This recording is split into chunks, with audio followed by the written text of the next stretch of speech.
There's a moment in the video that catches you completely off guard, not because anything dramatic happens, but because of how ordinary everything looks right before it does. A car, a carrier, a Bobcat sitting perfectly still inside it, and then she opens her mouth, and nothing about that ride is ordinary again.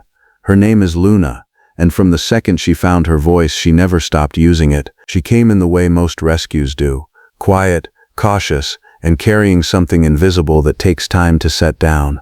She'd been found young, separated too soon from the wild, and brought into a licensed wildlife sanctuary in the Pacific Northwest where the staff had seen hundreds of animals move through the slow, careful process of adjustment. They knew the pattern, the watchful eyes, the stillness that isn't peace but preparation, the slow exhale that comes weeks later when a creature finally begins to believe that where it is might actually be safe. Luna went through all of that, but then she did something most of them don't. She started talking back. In the beginning it was almost easy to miss. A caretaker would walk into the room and there'd be a sound, not a hiss, not a growl, but something softer, rounder, almost like a question mark made out of breath. Staff assumed it was just part of her adjusting, her nervous system learning the difference between a threat and a routine. Animals communicate constantly, most of it subtle, most of it missed entirely by human ears that aren't trained to listen. So they listened, and they waited, and they went on with the work. But the sounds didn't fade. They grew. Within a few weeks, Luna had developed what her primary caretaker, a soft-spoken woman named Diane who'd worked with wild felids for over 2 decades, could only describe as a whole vocabulary she invented herself. There were the short, clipped chirps she made when she was curious, head tilted, ears angled forward, eyes tracking something with the focused intensity that only cats seem capable of. There were the longer, rolling vocalizations that seemed to rise and fall like sentences, always happening in response to something, a door opening, a voice from another room, the sound of food being prepared down the hall, and there was the sound she made in the car. That one was different. The first time Diane drove Luna to a routine veterinary check, she expected noise. Stress vocalizations are common in wild felids during transport, short, sharp, driven by adrenaline and disorientation. What she did not expect was a 45-minute running commentary that seemed to have opinions about every turn, every stop, and every song on the radio. Luna sat upright in her carrier, completely alert, and produced a sound unlike anything Diane had documented in her career. Not distress, not aggression, something that felt impossibly conversational. "I kept looking at her in the rearview mirror," Diane would later say, "and she kept looking right back at me, like she was waiting for me to respond." So Diane responded, and Luna answered. It sounds absurd when described on paper. A woman and a bobcat, exchanging sounds back and forth on a highway in the Pacific Northwest, neither one entirely sure what the other is saying, but both of them apparently unwilling to let the conversation drop. But something about it was completely natural. The way all real communication starts, long before language, with the simple act of 2 creatures deciding to pay attention to each other.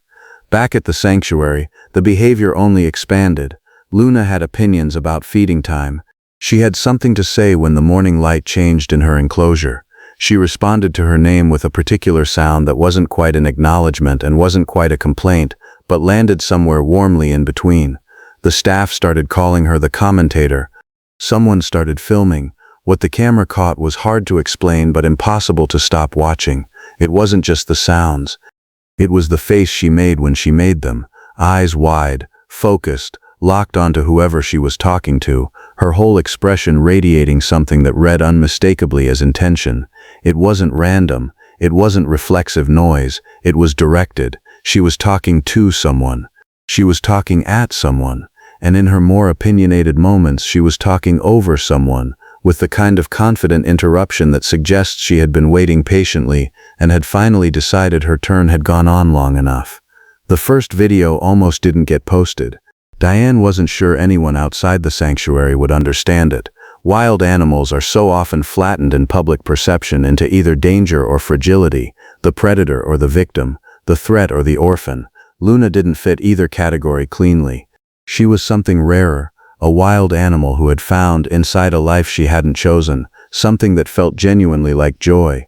She wasn't performing, she wasn't trained, She was simply, against all odds and rescue statistics, completely comfortable in her own voice. And she wanted everyone to know it. It started small, the way most things do. A caretaker would say good morning, and Luna would answer, not with silence, not with a flick of the ear, but with a sound, direct, unhesitating, like she'd been waiting for someone to finally acknowledge her properly. At first the staff laughed it off as coincidence. Animals mirror their environments, absorbing rhythms and routines until certain sounds become associated with certain moments. That's biology. That's conditioning. That's explainable. But Luna wasn't following a pattern. She was responding to specific words, specific tones, specific people, and she was doing it differently each time. A high, bright chirp when Diane walked in with food. A longer, almost indignant sound when a door closed without her being consulted about it. A soft, rolling murmur when someone sat nearby and simply stayed, not asking anything of her, just present. She had range, and she was learning to use it. The car rides became legendary inside the sanctuary. Every trip to the vet, every transport, every errand that required loading Luna into her carrier turned into what staff started calling the broadcast. She didn't wait for silence. She didn't wait for a pause in conversation. Luna filled every available second of airtime with her own commentary, delivered with the confident energy of someone who had a great deal to say and a limited window to say it. Diane began responding in full sentences out of instinct. "I know, Luna. I know. We're almost there." Luna would answer immediately, slightly louder, as if to clarify that she had not finished her point. What made it funny, genuinely, helplessly funny, wasn't the volume, it was the timing. Luna had an instinct for the pause, for the exact moment a human stopped talking and drew breath, and she filled that space with a precision that felt almost rehearsed. She didn't interrupt randomly, she waited for her opening, and then she took it completely. There's footage from an ordinary Tuesday afternoon, no special occasion, no unusual activity, where a volunteer sits across from Luna's enclosure, eating lunch and reading something on his phone. He says nothing to her, doesn't look up, doesn't acknowledge her. Luna stares at him for approximately 40 seconds. Then she makes a sound. He looks up, startled. She makes another sound, shorter, pointed, that lands somewhere between "finally" and "as I was saying." He laughs so hard he nearly drops his phone. Luna watches him laugh, expression unbothered, and then settles back onto her shelf with the quiet dignity of someone who has made their point and is perfectly satisfied with the result. If you watch enough of the footage, you start to notice something. Luna doesn't just vocalize, she performs. Not in the way a trained animal performs, responding to cues, repeating behaviors for reward, but in the way a person performs when they've realized they have an audience and they genuinely enjoy having one. The evidence is impossible to argue with. There's the clip where Diane is on the phone, mid-sentence, voice calm and professional, and Luna from across the room produces a single, perfectly timed sound that causes Diane to stop talking, close her eyes, and press her lips together in the specific expression of someone trying very hard not to laugh in front of whoever is on the other end of the call. She fails. The call ends early. Luna looks completely unmoved by this outcome. There's the moment during a routine enclosure check where two staff members are having a conversation about something entirely unrelated to Luna. She is not the subject. She is not being addressed. She is, by every reasonable measure, being ignored. She tolerates this for about 30 seconds. Then she walks to the front of her enclosure, sits down squarely in their line of sight, and begins talking, not softly, not tentatively, with the full, unhesitating volume of someone who has assessed the situation and determined that the current conversation is significantly less important than whatever she has to say. Both staff members stop mid-sentence. Luna continues for another few seconds, maintains eye contact, then walks away. The conversation she interrupted never got finished, but the moment that circulated furthest, the one that made people re-watch it 4 and 5 times, was quieter than the rest. A caretaker is filming casually, not expecting anything. Luna is resting on her shelf, half-lidded, apparently asleep. The caretaker whispers her name, almost to themselves, not really calling her. Luna opens one eye. The caretaker whispers, "Were you sleeping?" And Luna, without lifting her head, without changing her position, makes a sound. It is, without question, the sound of someone saying obviously. The caretaker laughs. Luna closes her eye again. What makes every one of these moments land isn't just that they're funny, it's that they feel fair. Luna isn't being provoked or startled or manipulated into a reaction. She's responding to her world on her own terms, with her own timing, her own tone, her own apparent sense of what deserves a comment and what doesn't. The humor comes from recognition, because every person watching has felt exactly what Luna is expressing, the mild irritation, the need to be acknowledged, the satisfaction of making your point and walking away. She just does it better than most. Somewhere along the way, without anyone planning it, Luna became something more than a sanctuary resident. She became proof of something.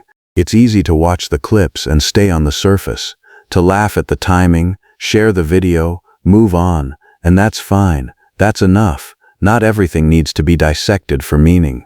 But if you stay with the footage a little longer, if you watch not just what Luna does but how she does it, something quieter becomes visible underneath all the noise.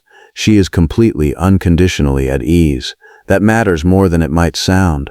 Bobcats are not domesticated animals. They do not arrive in sanctuaries pre-wired for comfort or connection. Every instinct they carry was built for alertness, for distance, for the kind of self-reliance that keeps wild things alive. Trust for an animal like Luna is not a default setting. It is something earned, slowly, through consistency and patience and the quiet accumulation of moments where nothing bad happened. Luna had all of those moments. And this, the talking, the timing, the theatrical indignation over closed doors and ignored glances, this is what they built. She isn't performing despite being a wild animal. She's expressing because she finally feels safe enough to. There's a difference, and it's everything. Diane noticed the shift before anyone else did, the way primary caretakers always do. It wasn't one moment. It was the gradual disappearance of the watchfulness, the slow lowering of something Luna had been carrying in her posture since the day she arrived, the alertness that never fully relaxed, the stillness that was always slightly too deliberate. One day Diane realized it was gone, replaced not by submission, not by dependence, but by something that looked remarkably like personality.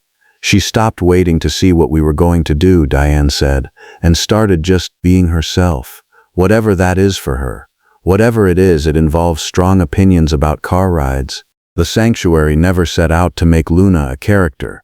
They set out to give her a life that fit what she was, wild, independent, and entirely her own. What they didn't anticipate was that who she was, once she felt safe enough to show it, would turn out to be this specific, this funny, and this utterly certain of her own importance. She still talks, every day, apparently without running out of things to say. And somewhere in that relentless, opinionated, perfectly timed noise is the simplest possible version of a good outcome. An animal that was lost, and frightened, and quiet, who found her voice, and never stopped using it.